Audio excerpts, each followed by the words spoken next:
students, so in this video we'll discuss chapter number 6, the golden age, the Gupta empire. Students, India before the Gupta. After the fall of Maurya, it took 5 centuries for Magad to regain its lost glory. Bacha, it took 5 centuries, not 5 years, 5 centuries, 500 years. Whatever glory achieved by Magad at the time of Maurya साम्राज्य के time पे बच्चा मगध ने जिस glory को achieve किया था, मगध साम्राज्य के खत्म होने के बाद मौर्य एम्पायर की डिक्लाइन के बाद बच्चा उसको 500 ईयर लग गए उस ग्लोरी को वापस से अचीव करने में. इन दिस पीरियड बच्चा, ये जो पीरियड है उस पीरियड में बहुत सारी रीजनल पावर्स थी जो इंडिया के वेरियस पार्ट्स में रूल कर रही थी, जैसे सुंग, कण्व, चेदी. नॉर्थ में कौन कौन थे बच्चा? सुंग, कण्व, चेदी. और सतवाहन कहाँ थे? साउथ में थे. कुछ फॉरेन पावर भी थी जैसे इंडो ग्रीक्स. कौन थे बच्चा? इंडो ग्रीक्स, पार्थियंस, शाकास, ये भी रूल कर रहे थे इंडिया के डिफरेंट पार्ट पे. पर कोई भी एम्पायर इनमें से ऐसा नहीं था जिसका एम्पायर बहुत एक्सटेंसिव एम्पायर हो. ठीक है, none had all India presence. किसी की भी एम्पायर की ऑल इंडिया प्रेजेंस नहीं थी. It were the rulers of Gupta dynasty who consolidated northern India in 4th century. बच्चा, ये तो गुप्त डायनेस्टी आएगी जो पूरे नदर्न इंडिया को कॉन्सोलिडेट कर लेगी 4th सेंचुरी में. ठीक है, देखो क्या बोल रहे हैं कि सुंग थे, कण्व थे, चेदी थे, सतवाहन थे, पार्थियंस थे, इंडो ग्रीक्स थे, साक थे.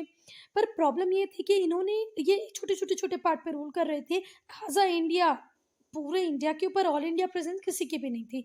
अब ऑल इंडिया प्रेजेंस को दिखाते हैं कौन बच्चा? गुप्त डायनेस्टी, जिन्होंने पूरे नदर इंडिया को कंसोलिडेट किया 4th सेंचुरी में. Gupta empire was not as large as Maurya empire. अच्छा, गुप्त एम्पायर फिर भी उतनी बड़ी नहीं थी जितनी मौर्य एम्पायर थी, but it lasted much longer and keep north India united for more than a century. ठीक है बच्चा, बहुत लंबा चली गुप्त एम्पायर. ठीक है, बहुत लंबा चली गुप्त एम्पायर. सो बच्चा, जो गुप्त एम्पायर थी वो उतनी बड़ी तो नहीं थी जितनी मौर्य एम्पायर थी, बट वो बहुत लॉन्ग टाइम तक नॉर्थ इंडिया को यूनाइटेड करके रख पाई. लगभग 1 सेंचुरी से भी ज़्यादा उसने नॉर्थ इंडिया को यूनाइटेड रखा. ये वो पीरियड था जहाँ पर हमको मिलता है एफिशिएंट सिस्टम ऑफ एडमिनिस्ट्रेशन. पूरा जो एडमिनिस्ट्रेटिव सिस्टम था बहुत ज़्यादा एफिशिएंट था. कल्चरल अचीवमेंट्स बहुत सारे अचीव किए हमने इस टाइम में. All this entitle at the status of golden age of ancient India. Ancient India के गोल्डन एज से जाना जाता है गुप्त एम्पायर. ठीक है, so first we talk about early rulers. The reason of Gupta is not very clear. बच्चा, गुप्त का origin बहुत ज़्यादा क्लियर नहीं है. कुछ mentions the first rulers of this dynasty is Maharaja Srigupta and his son Ghatotkacha. बच्चा, ओरिजिन सच में कहाँ से हुआ एग्जैक्ट अभी हमें किसी को भी नहीं पता है. पर हम थोड़े से रिकट्स की बात करें तो रिकट्स कहते हैं कि जो 2 रूलर्स थे इस डायनेस्टी के, जो स्टार्टिंग फर्स्ट 2 रूलर्स थे वो थे Maharaj Srigupta and his son Ghatotkacha Gupta. What? Ghatotkacha गुप्त. ठीक है, श्रीगुप्त एंड घटोत्कच. श्रीगुप्त के बेटे ही थे Ghatotkacha. We do not See student, we don't know much about these rulers. We are not able to learn more about them because literary sources are not available that much. Probably they ruled over Pataliputra and some neighboring state. Probably शायद हम बोल सकते हैं कि वो पाटलिपुत्र और वहाँ के नेबरिंग स्टेट्स के ऊपर रूल करते होंगे. हम लोग स्टार्ट करते हैं कहाँ से? चंद्रगुप्त फर्स्ट से. कहाँ से स्टार्ट करेंगे बच्चा? ये चंद्रगुप्त फर्स्ट. वो चंद्रगुप्त मौर्य थे, ये चंद्रगुप्त फर्स्ट है बच्चा. ठीक है, इनका रूल 320 AD से 335 AD तक. एनो डोमिनी मतलब कॉमन एरा की बात हो रही है. ठीक है, जब नंबर सीधे चलने लग जाएं बेटा, जब नंबर सीधे चलने लग जाएं तो इट मीन्स आप कॉमन एरा की बात कर रहे हैं. जब बैकवर्ड हो, जैसे 335 से लेके 320 तक होता, इट मीन्स आप कहाँ की बात कर रहे हैं? Before common era. Chandragupta first was the first ruler to assume the imperial title of महाराजाधिराज. ठीक है, उन्होंने imperial title लिया. कौन सा title लिया? महाराजाधिराज. It was he who raised the power and prestige of Gupta dynasty. बच्चा, चंद्रगुप्त फर्स्ट ने ही गुप्त डायनेस्टी को power the, Prestige the. Not much is known about Chandragupta I. except that he married the Lichavi princess Kumara Devi. बच्चा बहुत ज़्यादा तो हमको Chandragupta first के लिए भी नहीं पता है, पर सबको ये पता है कि उन्होंने लिच्छावी प्रिंसेस कुमार देवी के साथ मैरिज की थी। This marriage strengthen has position and Prestige. ये जो मैरिज हुई तो उनकी पोजीशन प्रेस्टीज दोनों ही क्या हुई बच्चा, बढ़ गई। Certain coins containing the figure of Kumar Devi on one side and goddess Lakshmi on the other। देखो कितना ज़्यादा वैल्यू दिया कुमार देवी को कि एक कॉइन था, कॉइन के एक साइड में आप गॉडेस लक्ष्मी बनाई है और दूसरे साइड में कुमार देवी बनाई है। इसे पता चलता है कि ये मैरिज कितनी इंपॉर्टेंस थी और कुमार देवी का क्या इंपॉर्टेंस था। Chandragupta first is considered to be an important ruler and the beginning of Gupta era is calculated from his accession around 320 AD। बच्चा चंद्रगुप्त फर्स्ट को बहुत इंपॉर्टेंट रूलर माना जाता है, ठीक है, गुप्त एरा का। और गुप्त एरा का कैलकुलेशन ही स्टार्ट इनके थ्रोन असेस करने से होता है, ठीक है। इनके डोमिनियंस की अगर हम बात करें, no account of the extent of his dominions is available except that Puranas mentioned his dominion including Saket, Ayodhya, Prayag, Allahabad, Magadh, south Bihar. तो ये पुराण में मेंटेन है बच्चा। तो बच्चा पुराण जो है हमारी पुराणों में पता चला है कि इनके डोमिनियन में इंक्लूड होता था अयोध्या, प्रयाग मतलब इलाहाबाद, मगध मतलब south Bihar. He held an assembly of councillors and member of his family in which formally nominated his son Samudragupta as his successor। बच्चा एक बार इन्होंने एक काउंसलर्स की असेंबली बनाई, उसमें फैमिली मेंबर्स को भी इंक्लूड किया और फिर ये बता दिया कि मेरा आने वाला सक्सेसर होगा मेरा अपना बेटा जिसका नाम है समुद्रगुप्त, ठीक है। नाउ समुद्रगुप्त ने रूल स्टार्ट किया 335 AD से 375 AD तक। समुद्रगुप्त भी बच्चा एक बहुत ग्रेट रूलर थे अपनी डायनेस्टी के। उन्होंने अपनी किंगडम को बहुत ज़्यादा एक्सपांड किया, ठीक है। We get an account of his character and achievement in the Allahabad pillar inscription. अगर आपको पता करना है कि भाई समुद्रगुप्त कैसे थे, क्या क्या इन्होंने अचीव किया, तो आपको इलाहाबाद में एक पिलर है जिसके ऊपर इंस्क्रिप्शन है, मतलब एक पिलर के ऊपर लिखा गया है, तो वहाँ से आप पढ़ सकते हैं समुद्रगुप्त के लिए। This inscription known as Prayag Prashasti, और इस इंस्क्रिप्शन का नाम है प्रयाग प्रशस्ति। प्रयाग प्रशस्ति किस इंस्क्रिप्शन को बोलते हैं बेटा? वो इंस्क्रिप्शन जो कहाँ पर है? इलाहाबाद में। Allahabad pillar inscription is also known as Prayag Prashasti. और किस लैंग्वेज में लिखा गया बच्चा? संस्कृत में। और इसको कंपोज करने वाले कौन थे? हरिसेन, ठीक है। हरिसेन ने प्रयाग प्रशस्ति को कंपोज किया है। प्रयाग प्रशस्ति क्या है? इंस्क्रिप्शन, ठीक है। कहाँ पर है? इलाहाबाद में है। Has conquest Samudragupta adopted a policy of conquest and annexed territories in phases and groups। बच्चा समुद्रगुप्त ने भी पॉलिसी अडॉप्ट की, कॉन्क्वेस्ट की, जीता, एनेक्स किया टेरिटरीज को, फेसेस में, ग्रुप्स में। पहले उन्होंने डिफीट किया आर्यव्रत को, आर्यव्रत और नदन इंडिया। आर्यव्रत किसको बोलते थे बच्चा? नदन इंडिया को उन्होंने पहले एनेक्स किया। Kingdoms of to his empire, पहले बहुत सारे किंगडम्स को इनके एम्पायर में नेक्स्ट किया, जैसे कि मथुरा, ग्वालियर, वेस्ट उत्तर प्रदेश एंड बंगाल। तो फर्स्ट जो उनका टारगेट थे वो थे आर्यव्रत। आर्यव्रत बोलते हैं बच्चा नदर्न इंडिया को। नदर्न इंडिया में उन्होंने किस किस को एनेक्स किया? मथुरा, ग्वालियर, वेस्ट उत्तर प्रदेश एंड बंगाल को। Then the king then marched against the rule of south India. फिर उन्होंने दक्षिण पथ लिया और कहाँ पहुंचे? कि साउथ में, साउथ इंडिया की तरफ गए। The king marched against the ruler of south India. The Allahabad pillar inscription informers that he won 12 states. जो इलाहाबाद में जो पिलर है जो हरिसेन ने लिखा हुआ है उसमें लिखा हुआ है कि वहां पर उन्होंने 12 स्टेट्स को जीता। Samudragupta defeated these rulers but did not annex their kingdom। Samudragupta ने सिर्फ क्या किया? उन लोगों को हरा दिया पर उनके किंगडम को एनेक्स नहीं किया।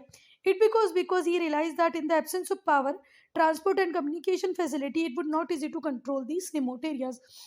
देखो बच्चा, बेसिकली वो नॉर्थ इंडिया में रूल कर रहा था। उसको पता था जितने मॉडर्न आज आपके पास गाड़ी, कार, बसेस अवेलेबल हैं बच्चा, चॉपर्स अवेलेबल है, हेलीकॉप्टर अवेलेबल है, पहले ऐसा कुछ अवेलेबल नहीं होता। तो ये तो इंटेलिजेंस था किसका इंटेलिजेंस था बच्चा?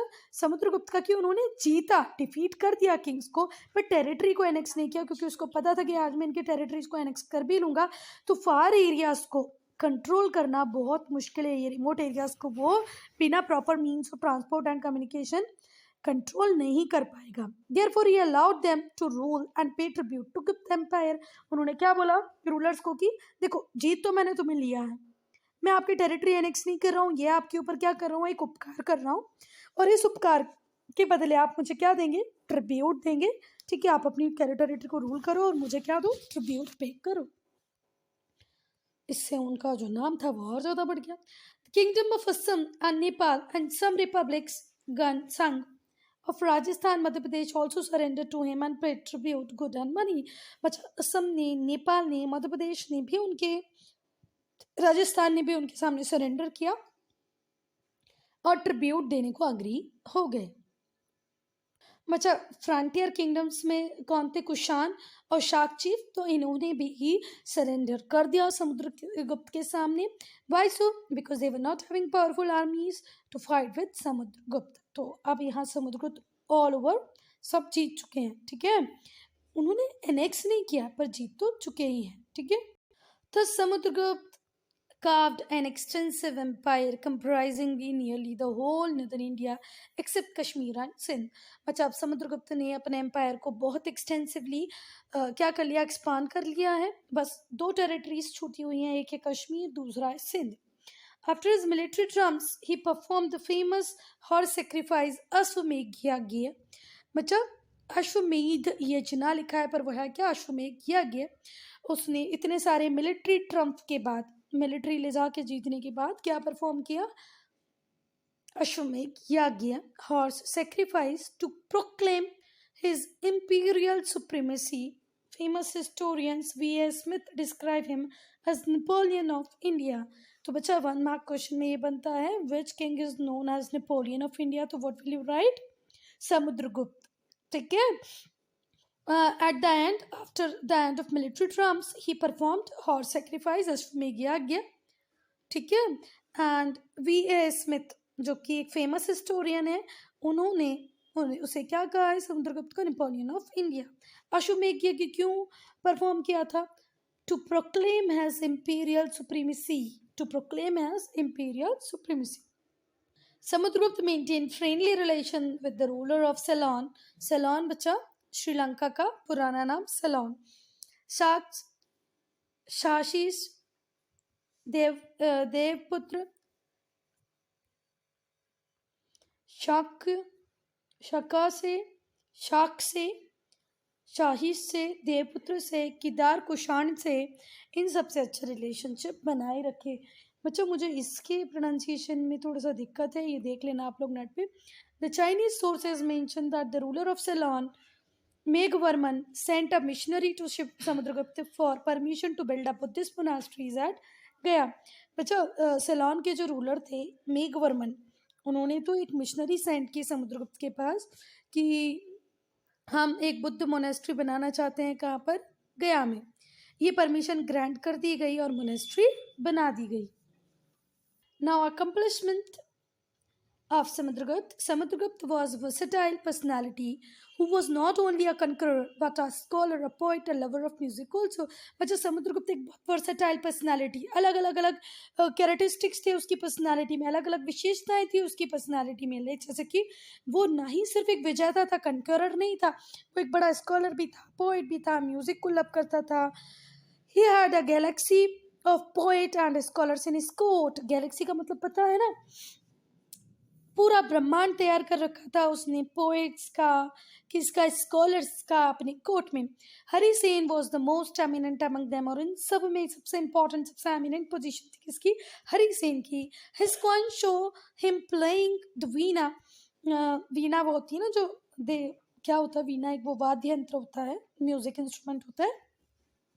उनके कॉइन में वीणा बजाती हुई फोटो है, मतलब इमेज है, which illustrate his love for music. और अगर वीणा बजाने वाला कॉइन निकाला है मतलब वो म्यूजिक को भी लर्न करते थे, वो विष्णु जी की पूजा करते थे, बट सारे रिलीजियस फेथ को इक्वली रेस्पेक्ट करते थे। चंद्रगुप्त 2 विक्रमादित्य। बचा चंद्रगुप्त 1, देन समुद्रगुप्त, देन चंद्रगुप्त 2। तो बच्चा जो चंद्रगुप्त टू थे उन्होंने थ्रोन कब ऑक्यूपाई किया 375 एडी में, और इंडियन हिस्ट्री में इनको फेमसली किस नाम से भी जाना जाता है, विक्रमादित्य के नाम से जाना जाता है। इन्होंने भी अपने फादर की पॉलिसी, समुद्रगुप्त इनके जो फादर थे उनकी पॉलिसी वर्ल्ड कॉन्क्वेस्ट को परस्यू किया, उसी को कंटिन्यू किया। उन्होंने अपनी आर्मी को आर्मी कॉन्क्वेस्ट के थ्रू अपनी पोजीशन को स्ट्रेंथन किया, बहुत सारी लड़ाइयाँ की और लड़ाई करके अपनी पोजीशन को स्ट्रेंथन किया। इस विलेजेस मैरिज अलायंसेस से, मैट्रिमोनियल अलायंसेस से भी अपनी पोजीशन को और स्ट्रांग बनाया।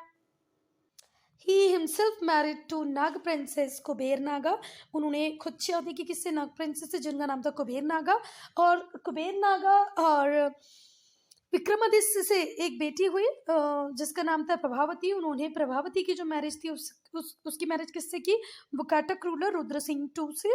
This marriage were of great political importance. तो ध्यान रखना बच्चा कि वकाटक से मैरिज की किसकी, अपनी बेटी प्रभावती की। खुद एक मैट्रिमोनियल अलायंस किया नाग प्रिंसेस कुबेर नागा के साथ, ठीक है। तो मतलब ये मिलिट्री कैंपेन्स तो कर ही रहे थे, साथ में मैट्रिमोनियल अलायंस भी बना रहे थे। चंद्रगुप्त टू डिफीटेड शाक सत्राप जो मालवा के थे उनको हराया। गुजरात और काठियावाड़ में, ठीक है, कहाँ कहाँ पर बचा, मालवा, गुजरात, काठियावाड़ में जो साख लोग थे उन लोगों को डिफीट किया, हराया, ठीक है। मेहरौली पिलर में इंस्क्रिप्शन है, ठीक है। जो कुतुब मीनार, दिल्ली में कुतुब मीनार है, कुतुब मीनार के पास ही आपको मेहरौली पिलर मिल जाएगा। मेहरौली पिलर में एक इंस्क्रिप्शन है, वो बताता है कि says that his victory army achieved northern Afghanistan, कि उन्होंने आर्मी के साथ नदन अफगानिस्तान को भी पहुंच गए थे, वहां तक जीत लिया गया था, ठीक है। तो चंद्रगुप्त सेकेंड ने डिफीट किया शाक को, कहाँ के, मालवा, गुजरात, काठियावाड़ के। मेहरौली पिलर इस बात को बताता है, ठीक है। मेहरौली पिलर कहाँ है, दिल्ली में कुतुब मीनार के पास है। वो बताता है that is victorious army reached northern Afghanistan, उनकी जीतती हुई आर्मी कहाँ तक पहुंच गई थी, नदर्न अफगानिस्तान तक पहुंच गई थी। ही डिफीटेड शाक रूलर्स रुद्र सिम्हा 3, उन्होंने शाक रूलर रुद्र सिम्हा 3 को हराया। ही डिफीटेड शाक रूलर रुद्र सिम्हा 3, ठीक है, इनको भी हरा दिया। जीतते जीतते नदन अफगानिस्तान तक पहुंच गए थे।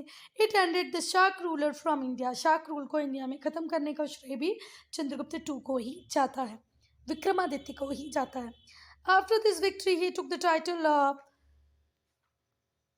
शकारी का टाइटल ले लिया, ठीक है। The enemy of the enemy of Shak is known as Shakari. तो बच्चा जब पूरे शाक लोगों को यहाँ से भगाई दिया, उनके ऊपर जीत हासिल कर ली, तो उन्होंने किसका टाइटल लिया, शकारी इसका। He also defeated several chiefs of Bengal, extended his empire from Bay of Bengal to Arabian Sea. महान थे विक्रमादित्य जिन्होंने बे ऑफ बंगाल से अरेबियन सी तक कंप्लीट इंडियन पेनिनसुला पे रूल किया। And from Himalaya to the river of Narmada, he made the city Ujjain his second capital, ठीक है। उन्होंने बच्चा बे ऑफ बंगाल से अरेबियन सी तक रूल किया, हिमालय से रिवर नर्मदा तक रूल किया। इंडियन पेनिनसुला नहीं होगा, ये मैंने गलत बोला। कहाँ से कहाँ तक, बे ऑफ बंगाल से अरेबियन सी और हिमालय से रिवर नर्मदा तक। उन्होंने अपनी जो सेकेंड कैपिटल है वो किसको बनाया, उज्जैन को बनाया। क्या टाइटल मिला उनको, शक्कारी, शाक के दुश्मन। चलो, अचीवमेंट ऑफ चंद्रगुप्त टू के अब अचीवमेंट पढ़ेंगे बच्चा। चंद्रगुप्त टू की जो रीन है वॉज द क्लाइमैक्स ऑफ गुप्त glory. Fahien the Chinese Pilgrim, Fahien क्या होने बच्चा, एक चाइनीज पिलग्रिम है, उन्होंने इंडिया को विजिट किया था चंद्रगुप्त टू विक्रमादित्य की रीन में, और डिटेल में लिखा है कि कितना एफिशिएंट एडमिनिस्ट्रेटिव सिस्टम था किसका, चंद्रगुप्त विक्रमादित्य का, ठीक है। देखो बच्चा अभी मैंने बोला पूरा इंडियन पेनिनसुला, तो इंडियन पेनिनसुला में तो ये पार्ट आता है, यहाँ तो इनका रूल था ही नहीं। मतलब ये पूरे यहाँ पे होती है हमारी अरेबियन सी से बे ऑफ बंगाल तक, हिमालय से लेके रिवर नर्मदा तक, इतना ही इनका रूल था। इंडियन पेनिनसुला बोलना बिल्कुल गलत होगा। समझ में आ रही है बात, कहाँ से कहाँ तक, from Arabian sea to bay of Bengal, from Himalaya to river Narmada. Is it okay? Chandragupta II was the patron of literature and art. बच्चा आर्ट का लिटरेचर के बहुत बड़े पैट्रन थे चंद्रगुप्त टू। इनके जो कोर्ट थे उसमें 9 जेम्स थे और उसमें सबसे फेमस थे कालिदास। ठीक है, 9 रत्न थे इनके पास जिसमें सबसे फेमस थे Kalidas. Chandragupta developed trade relationship with China as well as Rome and Egypt. Chandragupta का जो रीन था, चंद्रगुप्त टू का जो रीन था, उन्होंने अपने रीन में चाइना के साथ, रोम के साथ और इजिप्ट के साथ क्या बनाया बच्चा, ट्रेड रिलेशंस बनाए। Trade and commerce progress during his reign. इनकी रीन में जब रूल कर रहे थे ट्रेड कॉमर्स बहुत प्रोग्रेस किया। उन्होंने लार्ज नंबर कॉइन इशू किए। His gold coin speaks the prosperity of the empire. बच्चा सोने के सिक्के चलाने के लिए आपके पास बहुत सारा सोना होना चाहिए, मतलब ये सोने के कॉइन्स को सर्कुलेशन में लाई, means they have enough gold reserve. Chandragupta was a devout worshipper of Vishnu. अपने पेरेंट्स की तरह ही ये भी विष्णु को मानते थे। But his subjects had full freedom to pursue their own religion belief. पर ऐसे नहीं कि वो अपने लोगों पे थोपेंगे। जो इनके साम्राज्य था, जो इनका किंगडम था, उसमें हर व्यक्ति फ्री था, वो अपने रिलीजियस बिलीफ को मान सकता है। Peace, prosperity, and development in the field of art, literature, and science made his reign high point of golden age of ancient India. अब golden age तो आप गुप्त एम्पायर को बोलते हो बच्चा, पर उस golden age में और हाई पॉइंट तक लेके गए कौन, चंद्रगुप्त टू विक्रमादित्य। पीस था, शांति थी, मतलब प्रॉस्पेरिटी, समृद्ध भी था, डेवलपमेंट भी हो रहा था, आर्ट, लिटरेचर, साइंस, हर चीज़ प्रोग्रेस कर रही थी। ठीक है बच्चा, सक्सेसर ऑफ चंद्रगुप्त टू हम लोग पढ़ेंगे नेक्स्ट वीडियो में। So I am ending this video here. If you have any doubt, any problem, do write in comment section.